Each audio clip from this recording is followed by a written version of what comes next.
اگر دریا میں رہنا ہو تو مگر مچھ کے ساتھ بیر اچھا نہیں ہوتا، تو بھئی دنیا میں رہنا اور دنیا کے بنانے والے سے بیر، یہ کیسے ہو سکتا ہے؟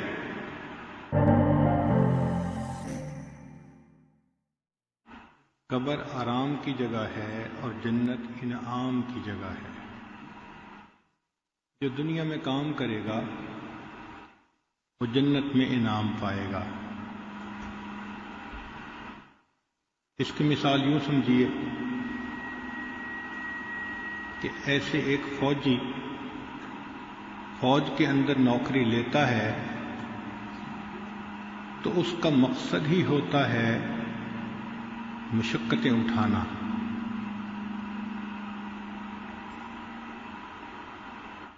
اس کو اپنے جسم کے اوپر مشقتیں اٹھانی پڑتی ہیں، محنت کرنی پڑتی ہے، ایکسرسائزز ہوتی ہیں، حتیٰ کہ اپنی جان بھی فدا کرنی ہوتی ہے۔ اسی طرح انسان دنیا میں آیا ہی مشقت اٹھانے کے لیے ہے۔ اگر کوئی یہ کہے کہ دنیا میں مشقت پیش آئی تو یہ حیرانی کی جگہ نہیں ہے۔ حیرانی کی جگہ یہ ہے کہ مشقت نہ آئے۔ عجیب بات تو یہ ہے کہ ہم میں سے ہر بندہ اس دنیا میں اپنی جنت سجانے میں لگا ہوا ہے۔ میرا گھر ایسے ہو، بیوی ایسے ہو، گاڑی ایسے ہو، بچے ایسے ہوں، کاروبار ایسا ہو، لمبی سوچیں، اور اسے یہ پتہ نہیں ہوتا کہ موت اس سے زیادہ قریب ہے۔ اللہ تعالیٰ نے تو بندوں کے لیے جنت آخرت میں بنائی، اور ہم اسی دنیا میں جنت چاہتے ہیں، ہر چیز اپنی من مرضی کی۔ یہی اس دنیا کا دھوکہ ہے کہ انسان کو یہ بات یاد نہیں ہوتی کہ یہ دنیا ایک پل کی مانند ہے جو انسان کو آخرت سے ملا دیتی ہے۔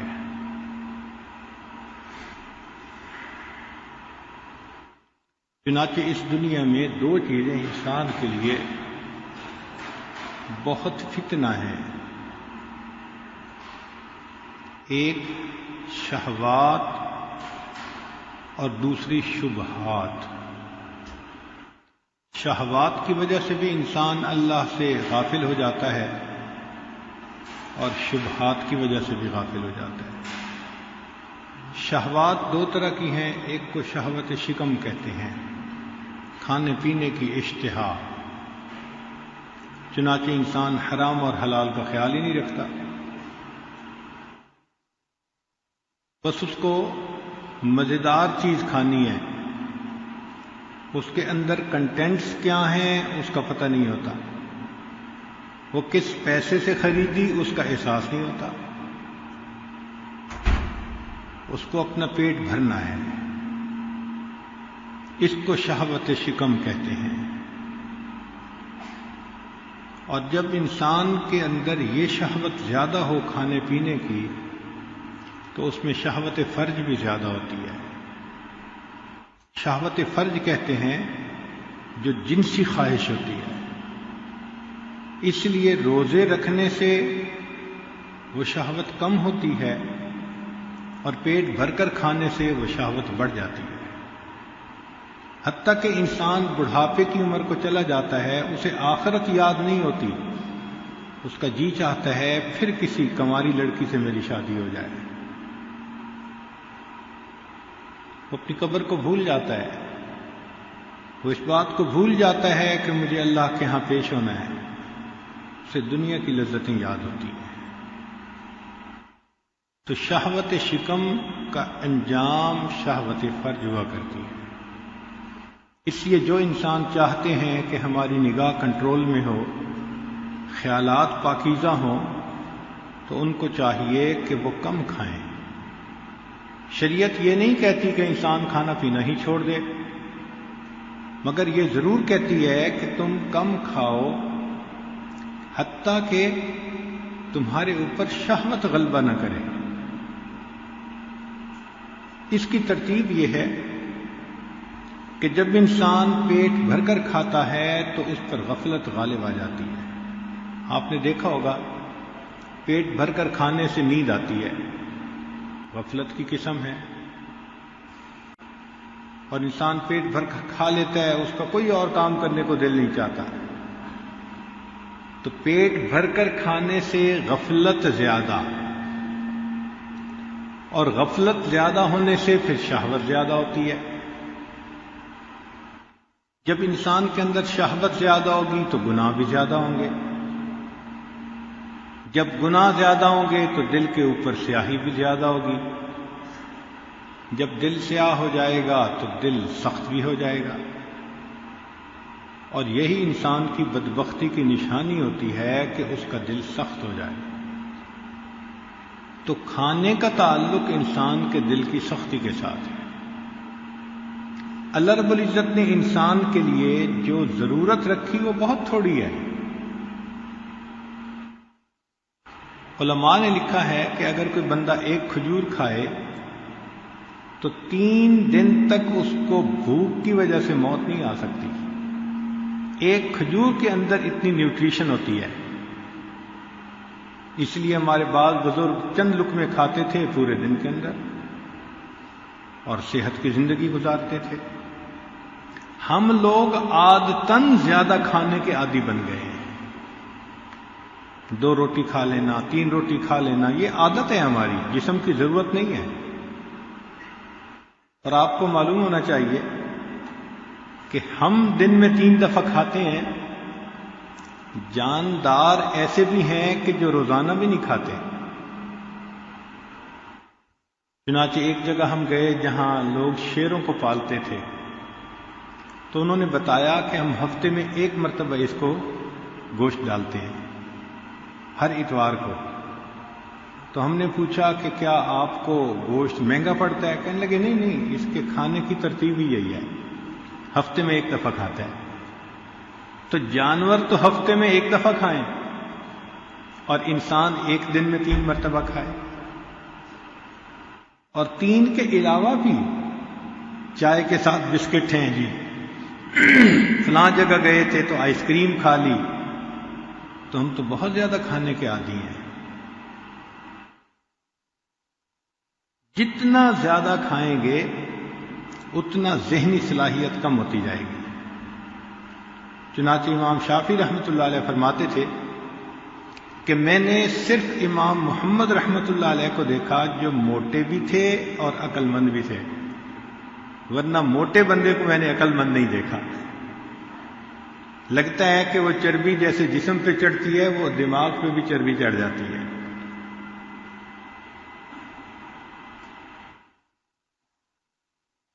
تو جتنا انسان کم کھائے اتنا اس کا دماغ بیدار رہتا ہے، وہ بیدار مغز ہوتا ہے، اس پر غفلت نہیں ہوتی. تو زیادہ کھانے سے انسان پر شہوت زیادہ ہوتی ہے، اور تناسب کے ساتھ کھائے تو انسان کے خیالات پاکیزہ رہتے ہیں.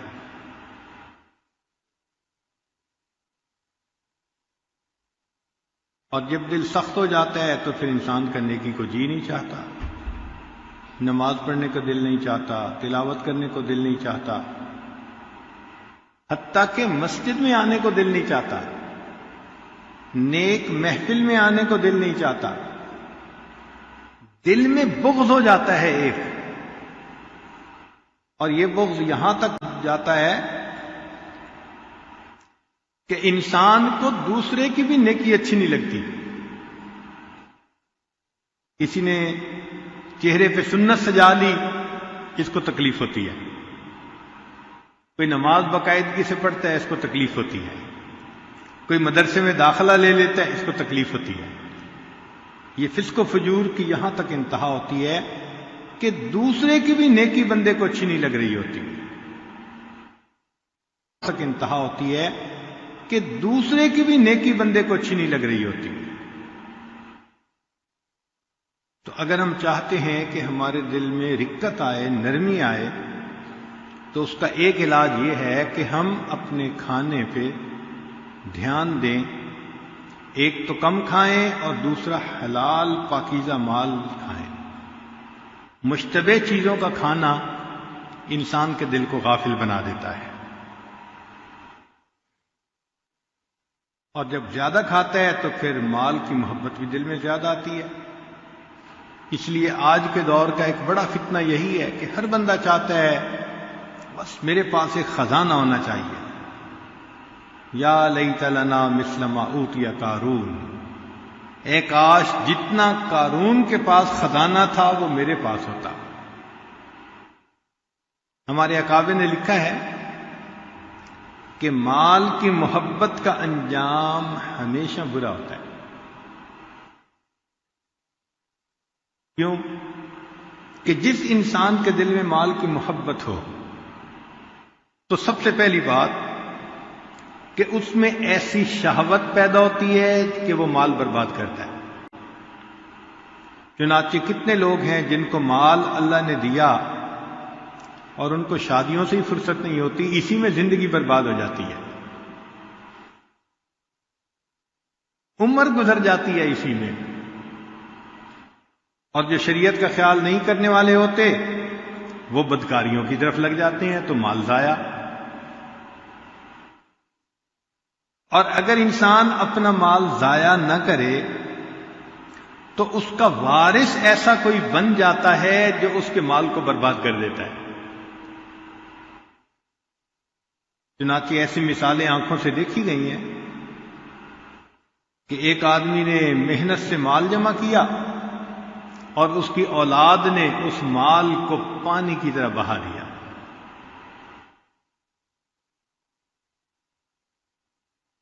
مشہور واقعہ ہے کہ ایک آدمی کی اتنی زمینیں تھیں کہ اس کی زمینوں میں ریلوے کے کئی اسٹیشن بنے ہوئے تھے، اس کی اپنی زمین میں، اور اس نے شہر کے چوک میں کھڑے ہو کے کہا اپنے دوستوں کو کہ تم پریشان رہتے ہو آئے گا کہاں سے، اور میں پریشان رہتا ہوں لگاؤں گا کہاں پہ۔ اب اس کی یہ تکبر کا بول اللہ کو ناپسند آیا۔ نتیجہ کیا ہوا کہ بیمار ہوا اور چند دنوں کے بعد دنیا سے چلا گیا۔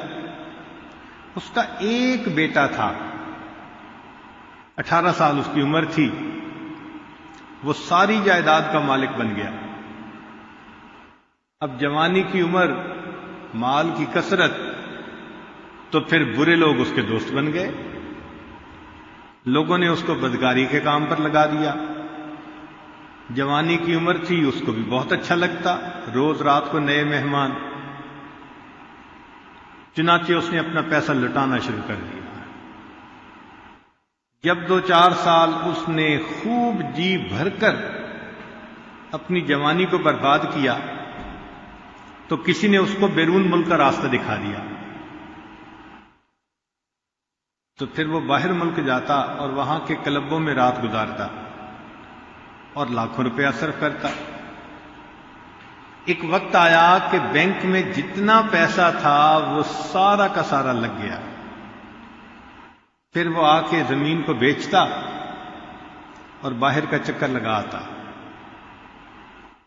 پھر زمین بیچتا، پھر چکر لگا کے آتا، حتیٰ کہ چند سال گزرے تو اس نے اپنی ساری زمینیں بیچ دی۔ ایک وہ وقت بھی آیا کہ جب جس مکان میں رہتا تھا اس نے مکان بھی بیچ لیا۔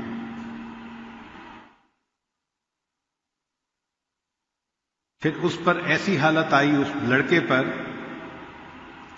کہ جس چوک پہ کھڑے ہو کر اس کے باپ نے تکبر کا بول بولا تھا کہ لوگ پریشان ہوتے ہیں آئے گا کہاں سے، اور میں پریشان ہوں لگاؤں گا کہاں پہ، اسی چوک میں اس کا بیٹا کھڑے ہو کر اللہ کے نام کی بھیک مانگا کرتا تھا۔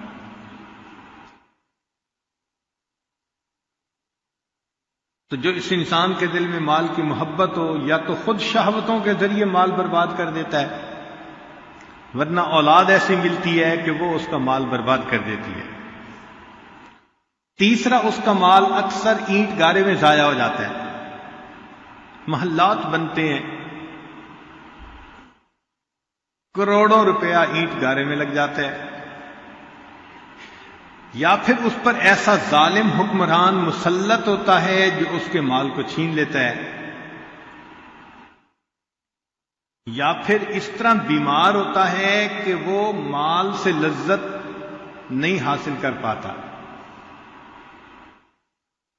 یا پھر اس کا مال ایسی جگہ لگتا ہے جہاں سے واپسی ممکن ہی نہیں ہوتی، کاروبار میں ڈالا ڈوب گیا پیسہ، کروڑوں پتیوں کے کروڑوں ڈوبتے ہیں۔ تو مال کی محبت کا انجام بالآخر برا ہی ہوتا ہے، اور یہ ذہن میں رکھیں کہ مال اکیلا نہیں آتا، جب بھی آتا ہے اپنے ساتھ وبال کو لے کے آتا ہے۔ تو ہمیں چاہیے کہ ہم اللہ تعالیٰ سے ایسا مال مانگیں جو وبال سے پاکیزہ ہو۔ کتنے لوگ ہیں مال تو ان کو مل جاتا ہے، اولاد نافرمان بن جاتی ہے، بیوی نافرمان بن جاتی ہے، گھر کے لوگوں میں سے بیماری نہیں جاتی، ایسے مال کو کیا کرنا ہے؟ مال وہ جو سکون کا ذریعہ ہو اور شریعت پہ چلنے میں معاون بنے، ایسا مال اللہ سے مانگنا چاہیے۔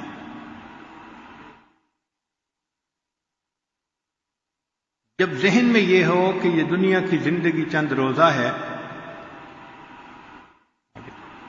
دنیا کی زندگی چند روزہ ہے، تو پھر انسان اپنے مقصد کو نہیں بھولتا۔ چنانچہ حضرت حاجی امداد والا مہاجر مکی رحمۃ اللہ علیہ کے کمرے میں ایک چارٹ لگا ہوا تھا اور اس پر 5 باتیں لکھی ہوئی تھیں۔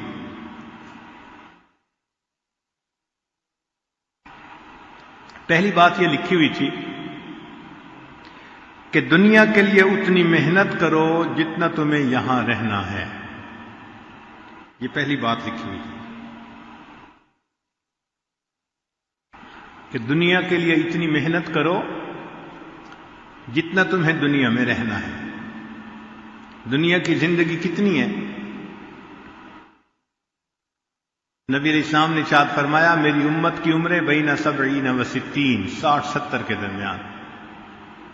ایسا بھی ہوگا کہ بچہ پیدا ہوتے ہی مرے گا، ایسا بھی ہوگا کہ 100 سال کا ہو کے مرے گا، لیکن ایوریج نکالیں گے تو 60-70 کی ایوریج، تو 60-70 کی تو ٹوٹل عمر ہے۔ اس عمر کے لیے دن رات ہم لگے ہوتے ہیں۔ تو وہ فرماتے ہیں کہ دنیا کے لیے اتنی محنت کرو جتنا تم نے دنیا میں رہنا ہے۔ سیدنا نوح علیہ السلام کی عمر 950 سال۔ جب ان کی وفات ہوئی تو اللہ رب العزت نے پوچھا اے میرے پیارے نبی علیہ السلام آپ نے دنیا کی زندگی کو کیسے پایا؟ تو جواب دیا کہ اللہ یوں محسوس ہوتا تھا کہ جیسے ایک مکان کے 2 دروازے ہیں، میں ایک میں سے داخل ہوا اور دوسرے دروازے سے باہر نکل آیا۔ 950 سال کی زندگی پر یہ کمنٹس ہیں ان کے، تو 60-70 سال کی زندگی تو خواب ہی نظر آئے گی۔ اور ان میں سے بھی ہم میں سے کتنے ایسے ہیں جو آدھی سے زیادہ گزار چکے۔ اب ہم جیسے لوگ جو 50-55 سے اوپر جا چکے، وہ تو اب زندگی کے ظہر اثر کا وقت گزار رہے ہیں، اور ظہر اثر کے بعد مغرب کے ہوتے ہوئے دیر نہیں لگا کرتی۔ اس عمر میں بھی پہنچ کے انسان کی شہوتیں ختم نہ ہوں تو وہ تو پھر اپنی آخرت کو برباد ہی کر رہا ہے۔ تو فرمایا کہ دنیا میں اتنی کوشش کرو جتنا تم نے دنیا میں رہنا ہے۔ دنیا میں ہمیشہ تو کوئی نہیں رہے گا۔ ایک بادشاہ نے محل بنوایا، اعلان کروایا کہ جو اس میں عیب نکالے گا اسے انعام دیں گے۔ اتنا اس کو ناز تھا کہ ہم نے اتنا اچھا محل بنوایا، لوگ آتے دیکھتے کوئی عیب نظر ہی نہ آتا۔ ایک فقیر گزرا ادھر سے، اس نے کہا کہ مجھے اس میں عیب نظر آتے ہیں۔ لوگ پکڑ کے بادشاہ کے پاس لے آئے. بادشاہ سلامت نے پوچھا تم کیا کہتے ہو؟ کہ بادشاہ سلامت اس میں 2 عیب ہیں. اس نے کہا کون سے؟ کہنے لگا بادشاہ سلامت ایک عیب تو یہ کہ یہ محل ہمیشہ نہیں رہے گا، اور دوسرا عیب یہ کہ تو اس میں ہمیشہ نہیں رہے گا. بات تو ٹھیک ہے، کوئی ہمیشہ تو یہاں نہیں رہے گا، اس کو دنیا سے جانا ہے.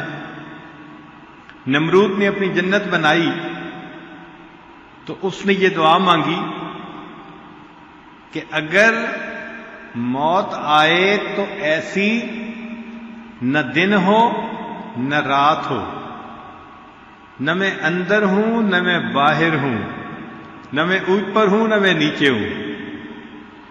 اس کے ذہن میں یہ تھا کہ ایسی صورت تو کبھی ممکن ہی نہیں ہو سکتی. اللہ نے اس کی دعا قبول کر لی. چنانچہ اس نے باغ ارم بنوایا. جب بن گیا تو اس نے کہا کہ میں اس کو دیکھنے کے لیے آؤں گا. تو اپنی گھوڑے پہ سوار ہوا اور باغ دیکھنے کے لیے چلا. اللہ کی شان کہ جب دروازے پر پہنچا تو پتہ چلا کہ دروازے کی ہائٹ کم تھی اور یہ گھوڑے پر بیٹھا ہوا تھا تو ہائٹ اونچی تھی. اب 2 صورتیں تھیں، یا تو نیچے اتر آتا تب اندر جا سکتا تھا. تو اس نے سوچا کہ نیچے اترنے کی بجائے میں بس ایک پاؤں گھوڑے سے نیچے کر کے اور گزر جاتا ہوں. چنانچہ گھوڑے کے اوپر بیٹھا ہوا تھا، اس نے ایک پاؤں ہٹایا اور ذرا نیچے ہوا.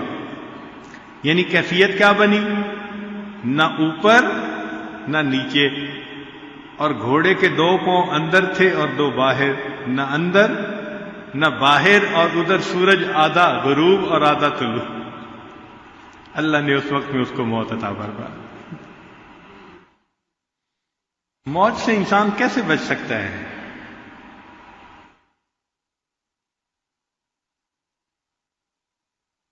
دنیا میں لوگوں نے تاج محل بنائے، چلے گئے. احرام مصر بنائے، ہزاروں مزدوروں نے کام کیا، دنیا کا عجوبہ کہلواتا ہے، چلے گئے سارے. کوئی بچا تو نہیں نا آخر. تو دنیا کی زندگی عارضی ہے اور بالآخر انسان کو چلے جانا ہے. ہماری دنیا کی زندگی 100 سال کی اگر ہو تو آخرت کا ایک دن 70,000 سال کا ایک دن.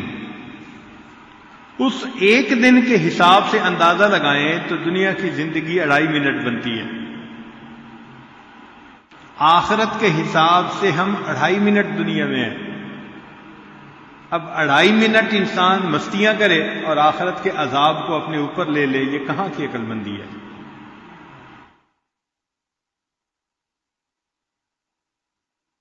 پہلے وقتوں میں عمریں زیادہ ہوتی تھیں، جیسے نوح علیہ السلام کی عمر 1000 سال کے قریب. تو اس زمانے میں ایک عورت نبی علیہ السلام کے پاس آئی اور کہنے لگی کہ حضرت میری اولاد زندہ نہیں رہتی، بچپن میں فوت ہو جاتی ہے، آپ دعا فرمائیں. بھئی کتنی عمر میں فوت ہوتی ہے؟ حضرت کوئی 200 سال کا ہو کے بچہ فوت ہو جاتا ہے، کوئی 300 سال کا ہو کے فوت ہو جاتا ہے. تو میری اولاد بچپن میں فوت ہو جاتی ہے، دعا کرو. تو وہ مسکرائے اور کہنے لگے اللہ کی بندی، ایک ایسا بھی وقت آئے گا کہ جب انسانوں کی عمریں ہی 100 سال سے کم ہوں گی. انسانوں کی عمریں ہی 100 سال سے کم ہوں گی. تو وہ حیران ہو کے پوچھنے لگی کہ اے اللہ کے نبی علیہ السلام، جن لوگوں کی عمریں 100 سال سے کم ہوں گی وہ رہنے کے لیے گھر بنائیں گے؟ جب عمر ہی 100 سال سے کم ہے تو کیا دنیا میں رہنے کے لیے گھر بنائیں گے؟ انہوں نے فرمایا ہاں گھر بنائیں گے، بیاہ شادی کریں گے. تو اس نے ٹھنڈی سانس لی. تو انہوں نے پوچھا کہ ٹھنڈی سانس کیوں لی؟ کہنے لگی میں اگر اس وقت ہوتی جب عمریں ہی 100 سال سے کم ہوتی، میں اتنا وقت تو ایک سجدے میں گزار دیتی. اتنا وقت تو میں ایک سجدے میں ہی گزار دیتے ہیں، اتنی تھوڑی تو زندگی ہے۔ اور ہماری آنکھوں کے سامنے جنازے اٹھتے ہیں، گھر سے جنازے اٹھتے ہیں، ہمسائے سے اٹھتے ہیں، محلے سے اٹھتے ہیں، پھر ہم اپنی موت کو بھول جاتے ہیں۔ تو فرمایا کہ دنیا کے لیے اتنی محنت کرو جتنا تمہیں دنیا میں رہنا ہے، اور دوسری بات فرمائی کہ آخرت کے لیے اتنی محنت کرو جتنا تمہیں وہاں رہنا ہے۔ تو آخرت میں انسان کتنا رہے گا؟ ہمیشہ ہمیشہ ہمیشہ ہمیشہ۔ امام غزالی رحمۃ اللہ علیہ نے ایک اچھے انداز سے مثال سے بات سمجھائی ہے۔ وہ فرماتے ہیں کہ اگر یہ زمین و آسمان کا درمیان جتنا خلا ہے رائی کے دانوں سے بھر دیا جائے، اور ایک پرندہ 1000 سال کے بعد آئے اور ایک دانہ اٹھائے، پھر 1000 سال کے بعد دوسرا دانہ اٹھائے، پھر 1000 سال کے بعد تیسرا دانہ اٹھائے، ایک وقت آئے گا زمین اور آسمان کے درمیان جتنے دانے ہیں یہ ختم ہو جائیں گے، آخرت کی زندگی کبھی ختم نہیں ہوگی۔ تو جب اتنا ہم نے آخرت میں رہنا ہے تو پھر سوچئے کہ آخرت کے لیے انسان کو کتنی تیاری کرنی چاہیے۔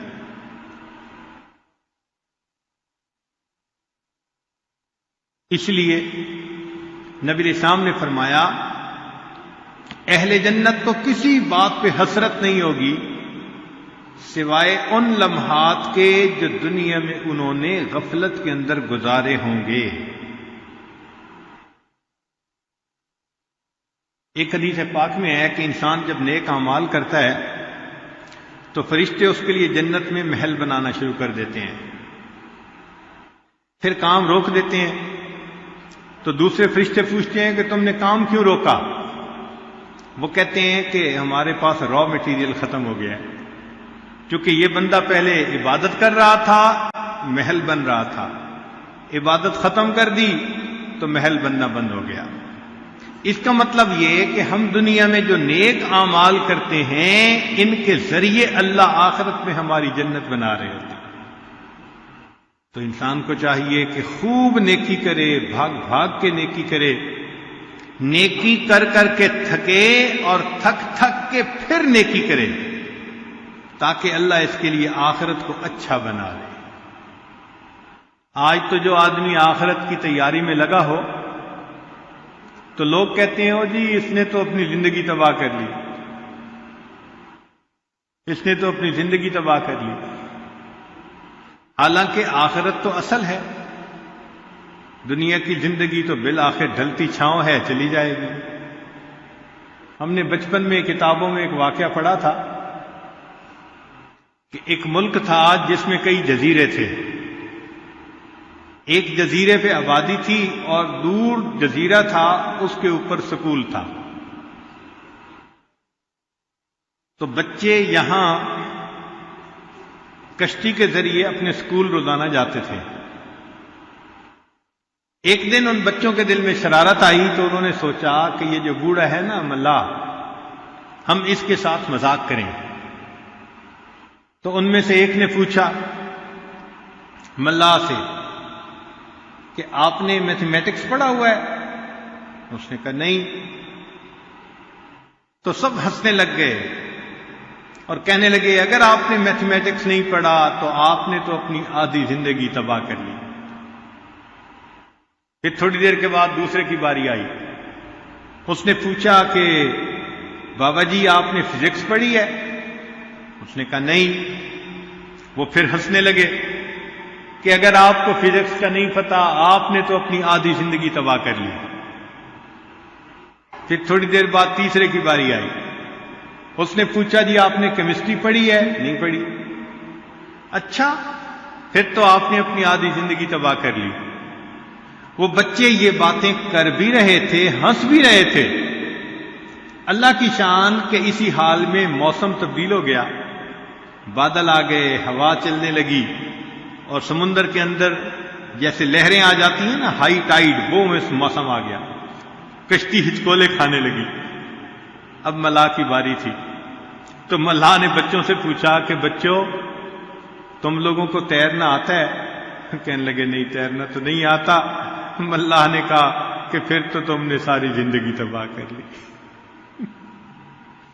تو وہی حال ہے کہ آج دنیا دار لوگ کہتے ہیں کہ جو دین میں لگا ہوا ہے اس نے آدھی زندگی تباہ کر لی، اور جب موت کا وقت آئے گا تب حقیقت کھلے گی کہ نہیں، ہم نے اپنی ساری زندگی تباہ کر لی۔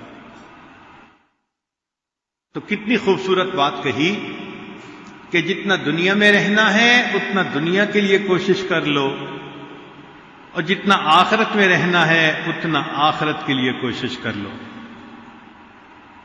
اس لیے ہمارے اکابر اتنی عبادت کرتے تھے کہ جب رات سونے کے لیے بستر پہ جاتے تو تھکے ہوئے اونٹ کی طرح چل رہے ہوتے تھے، پاؤں گھسیٹ گھسیٹ کے، اتنی عبادت کرتے تھے۔ ایک بزرگ تھے قرض رحمت اللہ علیہ، ان کے حالات زندگی میں لکھا ہے کہ 70 سال کی عمر میں وہ روزانہ 70 طواف کیا کرتے تھے۔ 70 طواف کا مطلب ایک طواف کے 7 چکر، تو 490 چکر، تقریباً 12-13 کلومیٹر کا سفر بنتا ہے، اور ہر طواف کی 2 رکعت نفل، تو 70 ضرب 2 140 رکعت نفل۔ ذرا 140 رکعت نفل پڑھ کے دیکھیں نا حالت کیا ہوتی ہے۔ میں تو اپنے دوستوں کو کہا کرتا ہوں کہ ہم اگر کسی رات 10 رکعت نفل پڑھ لینا تو 10ویں رکعت میں رکوع سے اٹھتے ہوئے سمے اللہ کی بجائے اوئی اللہ نکل رہی ہوتی ہے۔ تو یہ تو ہماری حالت ہے کہ 10 رکعت نفل نہیں پڑھے جاتے۔ وہ 140 رکعت نفل پڑھتے تھے، اور یہ ایک عمل تھا ان کا، باقی سارے دن کے اعمال اس کے علاوہ تھے۔ نبی علیہ الصلوۃ والسلام رات کو اس قدر لمبا قیام فرماتے تھے حتی یتورمت قدما، قدمین مبارک متورم ہو جاتے تھے۔ ہمارے بعض بزرگوں نے تو وقت کو اس قدر بچایا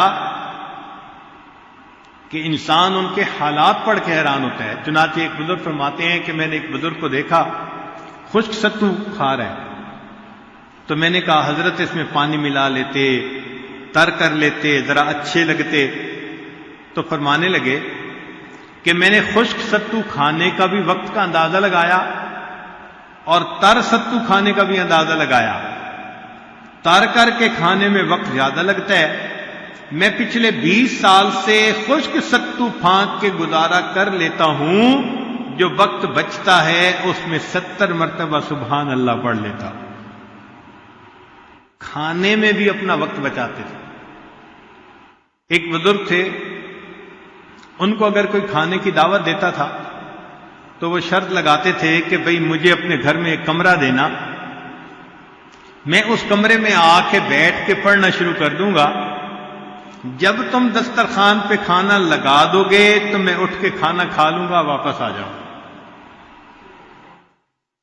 کئی ایسے اکابر بھی تھے کہ راستہ چلتے ہوئے راستے میں بھی کتاب پڑھتے جاتے تھے کہ یہ وقت بھی ہمارا کیوں ضائع ہو۔ حضرت مولانا حسین علی وہاں بھچرا والے، ان کے بارے میں آتا ہے کہ آخری عمر میں ان کی یہ کیفیت ہو گئی تھی کہ جو بندہ ملنے آتا تھا حال احوال پوچھ کے فرماتے تھے اچھا بھائی آپ نے بھی آخرت کی تیاری کرنی ہوگی اور مجھے بھی کرنی ہے، اچھا پھر ملیں گے، السلام علیکم۔ بھائی اتنی بات کرتے تھے، آپ نے بھی آخرت کی تیاری کرنی ہوگی اور مجھے بھی تیاری کرنی ہے، اچھا بعد میں ملیں گے، السلام علیکم۔ تو جنہوں نے دنیا کی حقیقت کو پہچانا انہوں نے پھر دنیا میں آخرت کے لیے اس قدر محنت کی۔ ہمیں وسط ایشیا میں ایک جگہ جانے کا موقع ملا، وہاں ایک بزرگ گزرے ہیں علاء الدین عطار رحمت اللہ علیہ، ان کا مصلی پڑا ہوا تھا، وہ ماربل کا مصلی تھا، عجیب بات کہ اس کے اوپر وہ نماز پڑھتے تھے اور نماز پڑھنے کی وجہ سے مصلی پر پاؤں گھٹنوں سجدے کے نشان پڑ گئے تھے.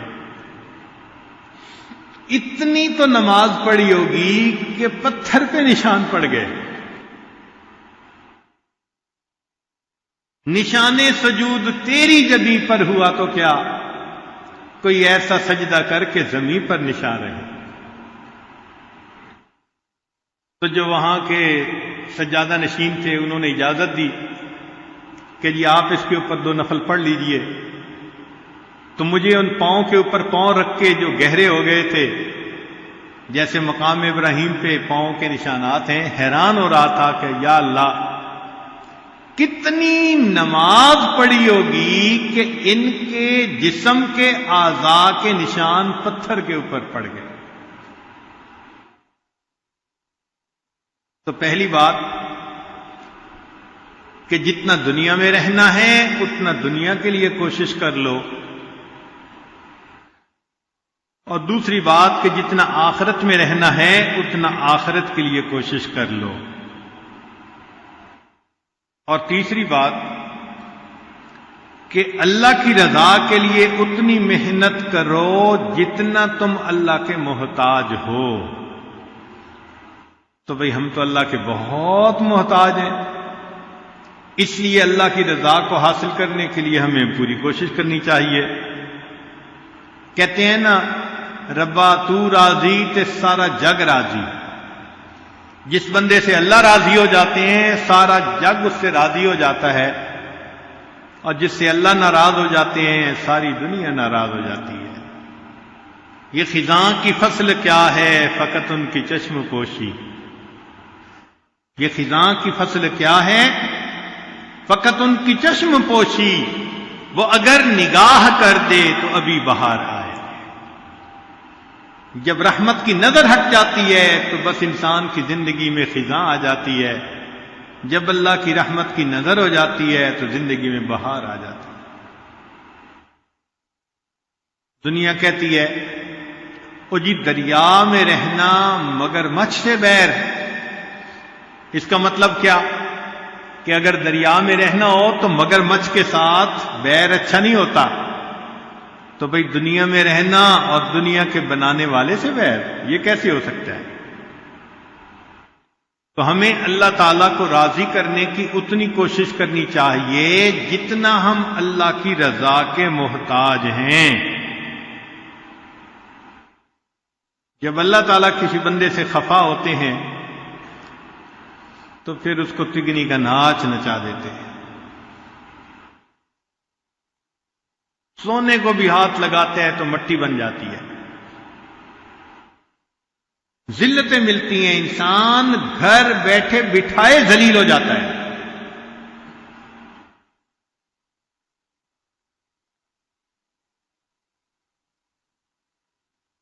ایک دفعہ بنی اسرائیل نے موسیٰ علیہ السلام سے سوال پوچھا،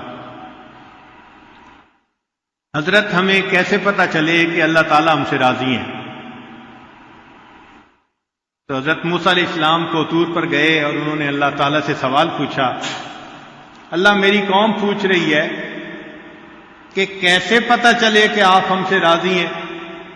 تو رب کریم نے جواب میں فرمایا کہ اے میرے پیارے موسیٰ علیہ السلام، یہ کام تو آسان ہے. ان لوگوں سے کہہ دیجئے کہ یہ اپنے دل میں جھانک کر دیکھیں، اگر یہ اپنے دل میں مجھ سے راضی ہیں میں پروردگار ان سے راضی ہوں، اور اگر اپنے دل میں یہ مجھ سے خفا ہے میں ان سے خفا ہوں. چنانچہ آج کتنے لوگ ہیں جو اپنے حالات میں اللہ سے راضی ہوتے ہیں، شکوے، یہ نہ ملا، یہ نہ دیا، ایسا نہ ہوا، ایسا نہ ہوا. اگر ہمارے دل میں شکوے ہیں تو اس کا مطلب اللہ کے ہاں بھی ہمارا وہ مقام نہیں ہو سکتا. چوتھی بات، صرف اسی سے مانگو جو کسی کا محتاج نہیں. تو بھئی اللہ تعالیٰ ہی کی ذات ہے جو کسی کی محتاج نہیں، باقی مخلوق تو سب محتاج ہے. جس سے بھی مانگیں گے وہی محتاج ہوگا. تو محتاج سے کیا مانگنا؟ کہتے ہیں کہ ایک آدمی تھا تو وہ گیا بادشاہ کے دروازے پر، تو کسی نے کہا بھئی ذرا صبر کرو کہ بادشاہ سلامت نماز پڑھ رہے ہیں۔ وہ رک گیا، تھوڑی دیر بعد پوچھا بھئی اب فارغ ہوئے؟ کہنے لگا نہیں ابھی وہ دعا مانگ رہے ہیں۔ تو اس نے دل میں سوچا کہ جب خود بادشاہ ہی اللہ سے مانگ رہا ہے تو میں اس بادشاہ کے دروازے کے مانگنے کے لیے کیوں آیا؟ مجھے بھی چاہیے میں بھی اللہ سے مانگوں۔ تو فرمایا کہ صرف اسی سے مانگو جو کسی کا محتاج نہیں۔ اکثر ہی دیکھا ہے کہ جو لوگ مخلوق سے امیدیں لگاتے ہیں ان کی امیدیں ٹوٹ جاتی ہیں۔ برا وقت آنے پہ کوئی ساتھ نہیں دیتا الا ماشاء اللہ۔ جب وقت بدلتا ہے نا لوگوں کی نگاہیں بھی بدل جاتی ہیں۔ اس لیے خوشیاں آتی ہیں تو تقسیم کرنے والے کئی ہوتے ہیں، جب غم آتا ہے تو جھیلنے کے لیے انسان اکیلا ہوتا ہے۔ تو فرمایا کہ صرف اسی سے مانگو جو کسی کا محتاج نہیں۔ اور آخری بات فرمایا کہ گناہ اتنا کرو جتنا عذاب سہنے کی طاقت ہے۔ بھئی ہم میں تو عذاب سہنے کی طاقت بالکل ہی نہیں ہے، ہم سے تو دھوپ کی گرمی برداشت نہیں ہوتی، بھلا جہنم کی گرمی کہاں برداشت ہوتی۔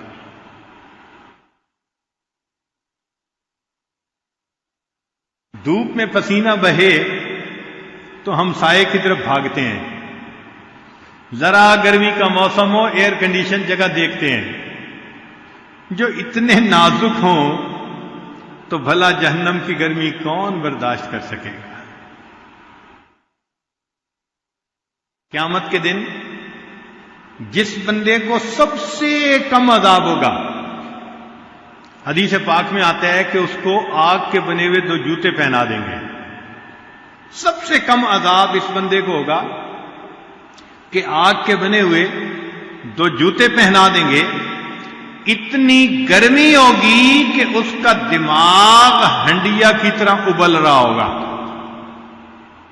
2 جوتے پہنانے کی گرمی اتنی، اور جس کو جہنم کی آگ میں ہی ڈال دیں گے اس کا کیا حشر ہوگا؟ تو فرمایا کہ اتنا گناہ کرو جتنا تم میں عذاب سہنے کی طاقت ہے۔ ہم سے تو 2 بندوں کے سامنے کی شرمندگی برداشت نہیں ہوتی، 2 بندوں کے سامنے کوئی ڈانٹ پلا دینا تو ہم سے یہ غم نہیں برداشت ہوتا، اور جی انہوں نے لوگوں کے سامنے مجھے ذلیل کیا۔ اور قیامت کے دن تو ساری مخلوق ہوگی، ان کے سامنے انسان کے پول کھلیں گے، تو پھر اس دن کی ذلت کون برداشت کر سکے گا؟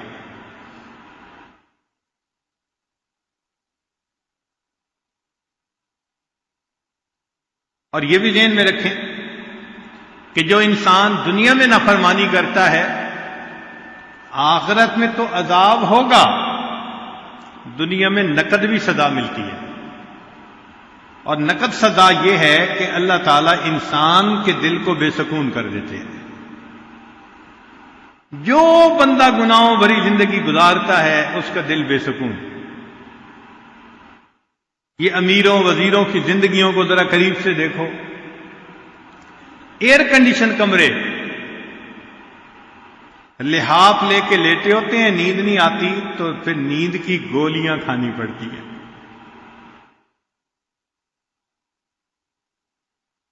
ہم نے ایک مرتبہ مسجد کا لنٹر ڈالنا تھا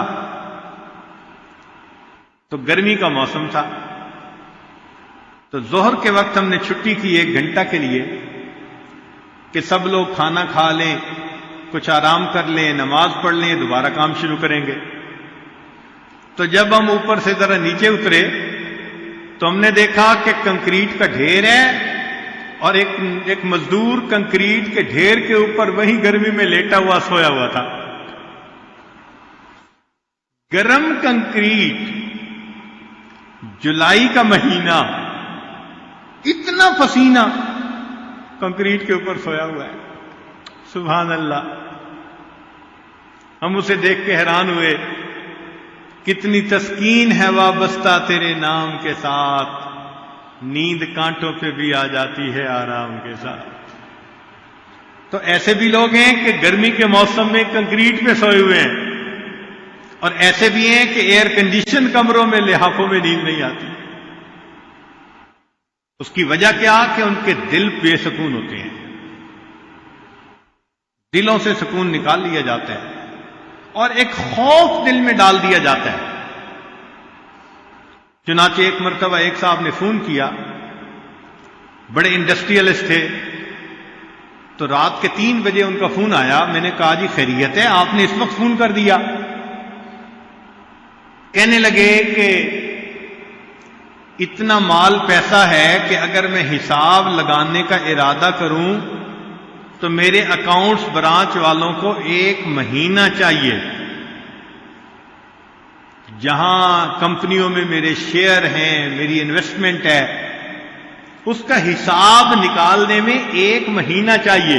اتنے پیسے ہیں، جو چاہتا ہوں کھاتا ہوں، جہاں چاہتا ہوں سوتا ہوں. پتہ نہیں کیا بات ہے، مجھے رات کو نیند نہیں آتی. تو پھر میں نے کہا کہ جناب آپ کے پاس مال اس سے 10 گنا زیادہ بھی ہو جائے، آپ کو نیند نہیں آئے گی. اس لیے کہ جن کاموں سے نیند آنی تھی، آپ کی زندگی ان کاموں سے خالی ہے. پھر میں نے ترغیب دی کہ آپ نماز پڑھا کریں، تلاوت کریں، نیکی کریں. یہ وہ چیزیں ہیں کہ جن سے اللہ تعالیٰ آپ کی زندگی میں سکون، دل کو سکون عطا فرما دیں. تو گناہوں کی ایک مصیبت یہ بھی ہے کہ اسی دنیا میں انسان کو اس کی سزا مل جاتی ہے.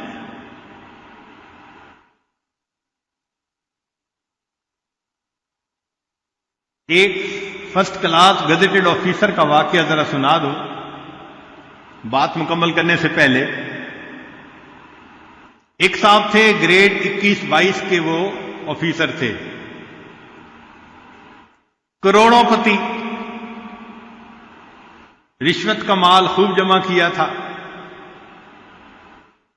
اللہ کی شان کہ اس نے ایک جگہ پر کوٹھی بنائی، اور کوٹھی مسجد کے بالکل قریب تھی.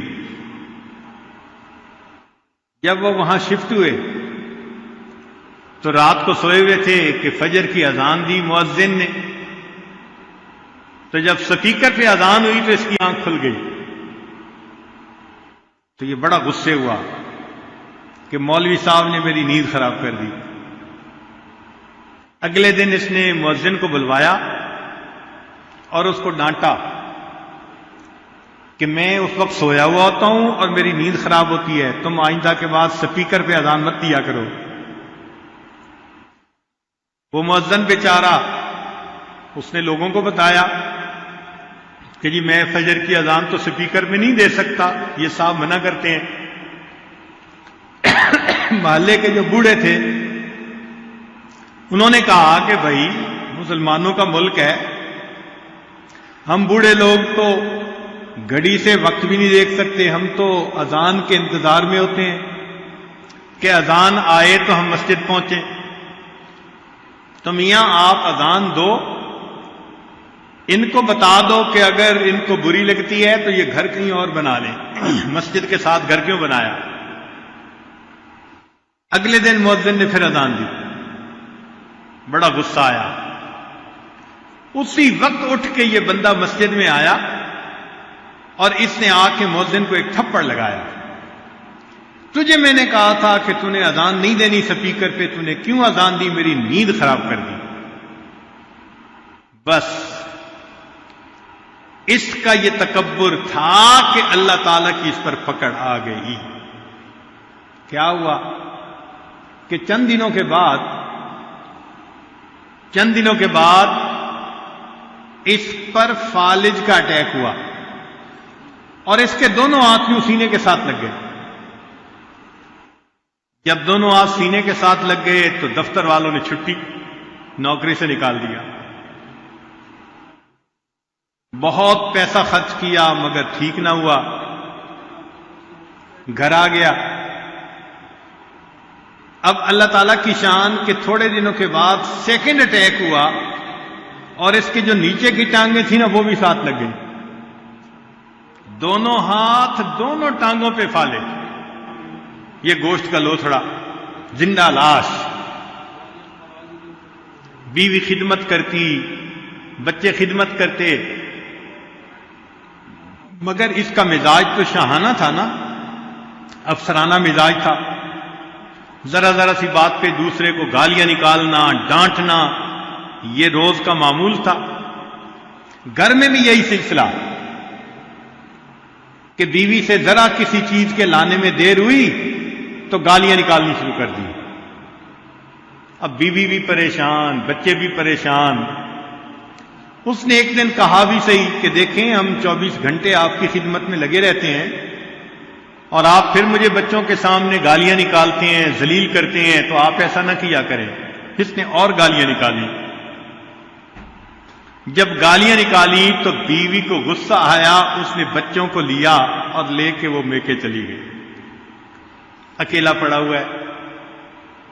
اب اس نے اپنے بھائی کو پیغام بھیجا کہ بھائی بیوی مجھے چھوڑ کے چلی گئی ہے، آپ آئیں اور مجھے اپنے گھر لے جائیں، تو آپ بھائی ہیں میری خدمت کریں۔ بھائی آیا اور ان کو گھر لے گیا۔ اب وہاں بھابھی اور بچوں نے اس کو خدمت شروع کر دی، مگر اس کا ان کے ساتھ بھی وہی رویہ، ذرا ذرا سی بات پہ ڈانٹ ڈپٹ، غصہ۔ تو ایک دن بھائی نے سمجھایا کہ بھائی میرے بیوی بچے تیرا اتنا خیال کر رہے ہیں اور اتنی خدمت کر رہے ہیں، تو ان کے ساتھ بجائے اس کے کہ محبت کا سلوک کرے، الٹا ان کو تو ڈانٹ ڈپٹ کرتا ہے۔ اس نے بھائی کو بھی ڈانٹنا شروع کر دیا، تو زن مرید بن گیا اور یہ ہو گیا اور وہ ہو گیا۔ جب اس نے بھائی کو ڈانٹا تو اس کے بچوں کو غصہ آیا کہ ہمارے والد صاحب اس کا اتنا خیال کر رہے ہیں اور یہ ہمارے والد صاحب کو ہمارے سامنے گالیاں نکالتا ہے۔ انہوں نے چارپائی اٹھائی اور اس بندے کو اٹھا کے دروازے کے باہر سڑک کے کنارے ڈال دیا۔ پوری رات پڑا رہا، کوئی اپنا نہیں، نہ گھر ہے نہ در ہے نہ کوئی اپنا ہے، بھوک سخت لگی ہوئی تھی۔ جب صبح ہوئی تو گرمی کا موسم تھا، زمین بھی تپنے لگی اور پسینہ بھی آنے لگا، تو بھوک بھی تھی۔ تو اس نے جو قریب آ جا رہے تھے نا لوگ، ان سے اللہ کے نام پہ بھیک مانگنی شروع کر دی کہ اللہ کے لیے مجھے کوئی کھانا دے دے، میں بہت بھوکا ہوں، میں کچھ نہیں کھایا۔ ایک نوجوان آیا اور اس نے آ کے کچھ 10 روپے دینے۔ اس نے کہا میں پیسے کو کیا کروں گا، آپ کھانا لائیں اور مجھے کھلائیں۔ انہوں نے کہا بھائی میں نے تو کالج پہنچنا ہے وقت پہ، تو میرے پاس ٹائم نہیں ہے، میں جا رہا ہوں۔ ایک اور آدمی آیا، اس نے اس کو پیسے دینے لگے۔ اس نے کہا بھائی مجھے تو روٹی چاہیے۔ وہ گیا اور قریب ہوٹل سے روٹی لے کے آیا اور اس کو کہا کہ بھئی روٹی لے لو۔ یہ کہنے لگا بھئی مجھے کھلاؤ۔ اس نے کہا بھئی میرے پاس فرصت نہیں، میں نے تو دفتر پہنچنا ہے، یہ روٹی پڑی ہے۔ اس نے کہا اچھا نیچے نہ رکھو، مجھے پکڑا دو۔ اب پکڑے کیسے؟ ہاتھ بھی سینے پہ لگے ہوئے تھے اور پاؤں بھی یوں سینے کے قریب آ گئے تھے، تو پاؤں کے انگوٹھے اور انگلی کے درمیان اس نے روٹی پکڑی اور کتے کی طرح اس روٹی کو توڑ توڑ کے منہ سے کھانے لگا۔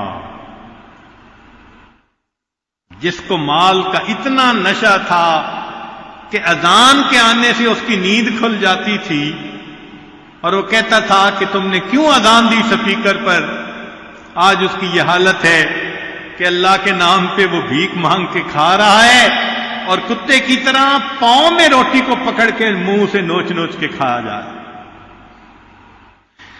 اللہ اکبر کبیرہ۔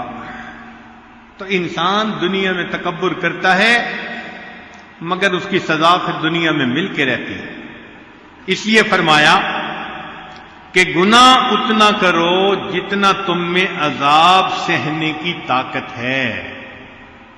حضرت مفتی محمد شفیع رحمۃ اللہ علیہ فرمایا کرتے تھے کہ تم جتنا چاہو گناہ کرو، اگر اللہ تعالی نے تمہاری اسی زندگی کو جہنم کا نمونہ نہ بنا دیا تو میرا نام بدل دیتا۔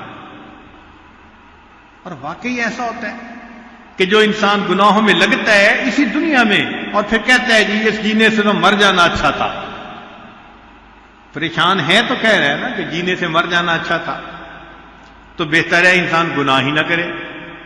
تو یہ 5 باتیں تھیں جو حضرت حاجی امداد اللہ مہاجر مکی رحمت اللہ علیہ کے کمرے میں انہوں نے لکھ کر لگائی ہوئی تھیں۔ پہلی بات، دنیا کے لیے اتنی محنت کرو جتنا تمہیں دنیا میں رہنا ہے۔ دوسری بات، آخرت کے لیے اتنی محنت کرو جتنا آخرت میں رہنا ہے۔ اور تیسرا، اللہ کی رضا کے لیے اتنی محنت کرو جتنا تم اس کے محتاج ہو۔ اور چوتھی بات، صرف اسی سے مانگو جو کسی کا محتاج نہیں۔ اور 5ویں بات کہ گناہ اتنا کرو جتنا تم میں عذاب سہنے کی طاقت ہے، اور ہم میں تو بالکل ہی طاقت نہیں عذاب سہنے کی۔ لہذا آج کی اس مجلس میں ہم اللہ رب العزت کے حضور یہ فریاد کرتے ہیں کہ اے کریم آقا، ہم پر رحمت کی نظر فرما دیجئے، ہمیں گناہوں کی ذلت سے بچا دیجئے۔ ہم تو دنیا میں 2 بندوں کے سامنے کی ذلت برداشت نہیں کر سکتے، کل قیامت کے دن ساری مخلوق کے سامنے کی ذلت کیسے برداشت کریں گے؟ اسی لیے تو علامہ اقبال نے ایک شعر کہا تھا، تو غنی از ہر دو عالم من فقیر، اللہ تو 2 عالم سے غنی ہے، میں فقیر ہوں، روز محشر عذرہا اے من پذیر، اللہ قیامت کے دن میرے عذروں کو قبول کر لیجئے گا۔ گر تمی بینی حسابم ناگزیر، اور اگر آپ یہ فیصلہ کر لیں کہ میرا حساب لازمن لینا ہے تو اے اللہ از نگاہ مصطفیٰ پنہا بگیر، اللہ مصطفیٰ کریم کی نظروں سے اوجھل میرا حساب لے لینا، میرے پلندے ان کے سامنے کھلیں گے، کتنی شرمندگی ہوگی۔ تو آج وقت ہے ہم اپنے گناہوں سے سچی توبہ کر کے اپنے اللہ سے اپنے گناہوں کو بخشوا لیں۔ پروردگار عالم دنیا اور آخرت میں ہمیں اپنی حفاظت عطا فرمائے۔ وآخر دعوانا ان الحمد للہ رب العالمین۔ اللہ اللہ اللہ اللہ اللہ اللہ